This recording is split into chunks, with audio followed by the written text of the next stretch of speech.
Salve, salve, rapaziadinha, mais um videozinho no canal, como é que vocês estão? Galera, terça-feira, dia 22 de abril, hoje tem Flamengo e LDU pela Libertadores lá em Quito. A gente sabe que todo mundo tem um amor platônico, todo mundo tem aquela paixãozinha de infância, todo mundo tem aquele amorzinho que nunca esquece e o amorzinho do Flamengo se chama altitude. É bizarro como que o Flamengo sempre se ferra com altitude na Libertadores. Eu não quero tirar a responsabilidade da altitude também, porque, cara, é meio que desumano você jogar acima de 3.000 metros. Acho que até menos do que isso é, mas, tipo, 3.000 metros de altitude é muita coisa, tá ligado? Isso favorece muito o time adversário. Mas também já vi times brasileiros ganhando lá, já vi pessoas, ó, já vi times se impondo nessa altitude, por mais que não seja aquela obrigação primária, né? Mas o Flamengo sempre tem dificuldade. Eu acredito que desde quando eu comecei a acompanhar o Flamengo, isso em 2005, 2006, cara, eu não sei se o Flamengo ganhou duas vezes só na altitude. Tem até aquele jogo que o Renato Augusto, ele tá com uma máscara de oxigênio. Acho que aquele foi contra o Cienciano. Eu não, nem lembro se aquilo é altitude. E contra a LDU, cara, o Flamengo acho que venceu só em 2021. Nem o Flamengo de 2019 venceu, perdeu inclusive. O Flamengo de 2021 venceu. Foi um jogo muito apertado, um jogo que, se eu não me engano, teve um gol com domínio de braço. A bola bateu no braço do Bruno Henrique e entrou. E então não era nem para ter valido, era para ter sido um empate. Então, assim, sempre foi uma pedra no sapato a altitude. E, mais uma vez, esse ano, outra pedra no sapato. Não é de uma forma muito boa também, porque o Flamengo veio de uma derrota aí em casa por um dos times que nunca tinha conquistado uma vitória na Libertadores e agora precisa ir para altitude, onde podia jogar mais tranquilo, menos preocupado. Agora vai ter que ir com força máxima, vai ter que os jogadores terem que dar quase 100%, porque vai ser difícil dar 100%. E a gente já tem muito problema de lesão, muito problema de desgaste muscular, isso em altitude normal, altitude do mar. Você imagina em 3.000 e porrada de metros de altitude. Então, assim, vai ser um jogo complicado. E aqui eu coloquei uma escalação que eu acredito que vai ser a escalação de hoje, né? Acho que ficou a mesma merda, mas é isso aí. Então, basicamente, a escalação do Flamengo de hoje provavelmente vai ser o Rossi aqui, né? Batendo tiro de meta na arquibancada. Léo Ortiz, trepa-trepa, Wesley e Ayrton Lucas. O Ayrton Lucas vai ter uma dúvida se ele vai começar jogando, porque ele sentiu no jogo contra o Vasco, então pode ser o Ayrton Lucas ou o Varela aqui improvisado. Vamos de Pulgar e Marcão, né, o Gerson, só que De La Cruz não vai jogar, Alan não vai jogar, ambos porque não conseguem suportar a altitude. Plata, provavelmente vai ser o Plata aqui na direita. Não acredito que vai iniciar com o Luiz Araújo. Arrascaeta no meio. Mikael, conforme o Galvão Bueno chamava ele o tempo todo de Mikael. Não acredito que o Cebolinha vai iniciar. Acho que vai ser o Michael. E Bruno Henrique centralizado. Pedro provavelmente também não vai iniciar a partida. Então, assim, eu acredito que essa vai ser a escalação de hoje. Eu colocaria duas observações. Se o Ayrton Lucas não tiver 100%, já iniciar com o Varela no lugar dele. Porque o que acontece? Esse é um jogo que você vai ter que ter uma atenção na defesa maior. Por ser bolas mais rápidas, infiltrações de uma forma... assim, um tempo de jogo diferente. Então os jogadores lá da LDU, eles têm esse tempo de jogo já diferente. O quanto eles têm que sair antes do passe do meio-campista ou do lançamento para a bola chegar neles, porque a bola corre mais rápido. Então, eu acredito que o Ayrton Lucas já peca nisso na altitude normal. Em 3.000 porrada de metro de altura, a bola nas costas do Ayrton Lucas vai ser bem provável. Então eu acredito que o Varela, ele improvisado aqui no lugar do Ayrton Lucas, ele vai sobressair melhor nessa parte defensiva. Então, mesmo que o Ayrton Lucas possa estar 100%, eu ainda ficaria de olho se o Varela não pode iniciar, principalmente por causa dessa questão defensiva. Eu acho que ele não tem muito essa obrigação de sair aqui, principalmente por ser um jogo na altitude. Então, defensivamente, eu acredito que o Varela ele pode render melhor do que o Ayrton Lucas.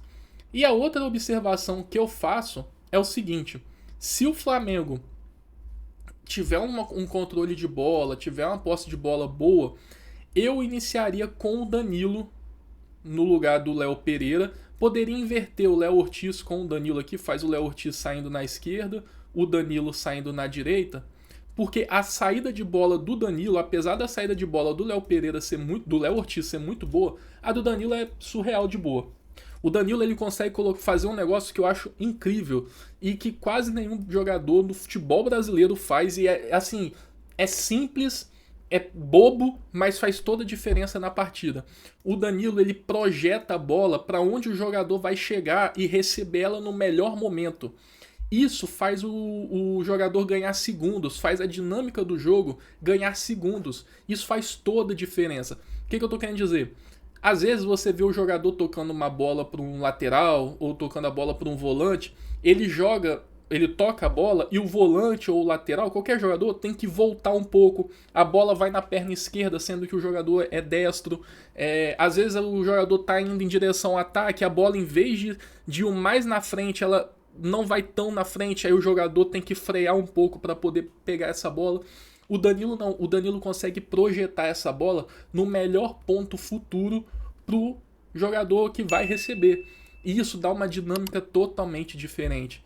Então, eu acredito que o Danilo saindo de titular nessa partida pode fazer diferença, principalmente pela questão da liderança, também pela questão do conhecimento técnico, tático, de ser macaco velho, tá ligado? O cara é, porra, jogador de futebol europeu não sei quantos anos. Então, assim, ele tem um conhecimento muito bom e ele pode passar também uma segurança extra para quem estiver dentro do campo. Então, essa é a minha observação para o jogo de hoje. Não espero uma vitória, eu quero muito que o Flamengo vença, obviamente, mas eu acredito que o Flamengo, assim, o empate é um bom resultado. E ganhar em casa, todos os jogos restantes em casa, e ganhar do Central Córdoba lá na Argentina, que eu acho que é mais chances de ganhar do Central Córdoba na Argentina, jogando com vontade, jogando a vera, do que da LDU na altitude. E aí você pode ter problema de desgaste muscular, jogador que vai exceder o máximo que ele pode dar. Então, assim, eu penso nisso hoje. Fechou? Galera, além da escalação do jogo de hoje e também do jogo de hoje, a gente recebeu uma notícia de que o Alcaraz ele pode retornar para o Flamengo, né, por causa depois de ir para o Everton na Premier League. E o Everton ele tinha uma cláusula de obrigação de compra caso o Alcaraz fizesse 6 ou 8 jogos, se eu não me engano, acho que 8 jogos, começando de titular. Então, assim, se o Everton começasse o jogo e o Alcaraz estivesse no banco, ele não contaria para essa meta. Se eu não me engano, se ele entrasse no primeiro tempo, valeria para a meta. Só que ele entrando no segundo tempo não vale. Como o Everton ele não disputa mais porra nenhuma e o Alcaraz ele acabou não entrando, acho que já tem um mês que ele não começa jogando, o Everton ainda tem 5 jogos na Premier League faltando. O Alcaraz tem que ser titular desses 5 jogos e o Everton não disputa mais nada. Então a chance do Alcaraz não bater essa meta é maior ainda. O que acontece? Tem duas informações. A primeira é que o Everton quer comprar de qualquer forma. Só que a outra informação é o quê? Se o Everton não comprar, parece que tem outros clubes ingleses de olho no Alcaraz. Mas aí qual que é o problema? O Flamengo definiu a meta do valor a ser exercido pela obrigação de compra, o valor muito próximo do que foi o Flamengo pagou no ano passado para o Alcaraz vir. Então o Flamengo pagou em torno aí de 20 milhões de euros ou 18 milhões de dólares, se eu não me engano, e a obrigação de venda do Flamengo agora é de 20 milhões de euros, ou seja, se eu não me engano, comprou por 20 e está vendendo por 18. Mas um é em euro e outro é em dólar. No final das contas, ambos quase se complementam. O Flamengo perderia muito pouco nisso aí. Qual que é o problema? Ou o Everton não executa essa obrigação de compra, e aí vem outros times, mas vão querer um valor abaixo, e aí o Flamengo vai ficar no prejuízo. E o Flamengo vai ter que ficar com o Alcaraz, vai ter que entender que vai ter um buraco aí no orçamento, porque contava com a venda dele e ele não foi vendido, e o Felipe Luiz vai ter que arrumar um jeito de encaixar o Alcaraz no time. Cara, eu penso o seguinte, o Flamengo vai no mercado, o Boto já disse que o Flamengo vai no mercado na metade do ano para trazer aí pelo menos 3 jogadores. Será que o Alcaraz não é um jogador que o Felipe Luiz possa conseguir tirar alguma coisa dele? Um jogador que faça ali a saída do segundo volante, apesar do Flamengo não precisar muito desse segundo volante, mas um jogador que possa alternar ali, possa às vezes fazer a função do Arrascaeta, apesar de não ser a função principal dele. Então, assim, fica essa questão também, porque o Flamengo vai ter que ir no mercado. Se o Flamengo for no mercado, será que vai conseguir um jogador melhor do que o Alcaraz por um preço mais baixo? Então, é bom pensar nisso, porque o Alcaraz é um bom jogador e ele pode evoluir bastante. Só que ele não é aquele jogador que o Flamengo necessita na posição primária. A posição primária que o Flamengo necessita hoje é de um lateral direito, caso o Wesley saia, e de um jogador que faça o que o Arrascaeta faz.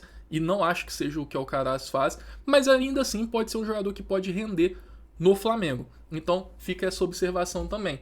E a última notícia que o Vene soltou ontem, se eu não me engano, o time que o Vitor Hugo, que o Flamengo emprestou, também com uma cláusula de compra, mas aí, em vez de ser obrigação de compra, é opção de compra, ele não vai ficar com o Vitor Hugo. E essa opção de compra era de 6 mil euros por 60%. Aparentemente esse time não vai exercer essa opção de compra e o Vitor Hugo vai voltar. Aí fica também a questão, o Vitor Hugo, será que é um jogador que não dá para encaixar no time? Eu acredito que assim, com o Sampaoli, ele teve um lapso aí de jogar bem, mas também ficou muito em baixa. Com o Tite, ele não rendeu nada e assim, ele teve muitas oportunidades, muitas chances. Só que hoje é um time do Flamengo mais ajustado. O que me preocupa também é que o Felipe Luiz, ele não coloca o Matheus Gonçalves para jogar, ele não quer contar com o Lohan, ele não coloca os zagueiros jovens, o Cleiton, o João Vitor também para jogar. Então o que acontece? Seria mais um jogador que eu acho que o Felipe Luiz não contaria. Então, aqui, 6 milhões de euros por 60% de um jogador que o Felipe Luiz não conta, seria excelente. Mas como ele vai voltar para o Flamengo, então mais um jogador aí que o Felipe Luiz vai ter em mãos. Não sei se vai contar com ele, mas fica também essa notícia aí. Galera, basicamente o vídeo de hoje é sobre isso. Espero que você tenha gostado. Deixa aí nos comentários qualquer coisa que você discorde ou que você tenha uma opinião. E também curta o vídeo, se inscreva aí no canal. Fechou? Tamo junto, um abraço, é nóis.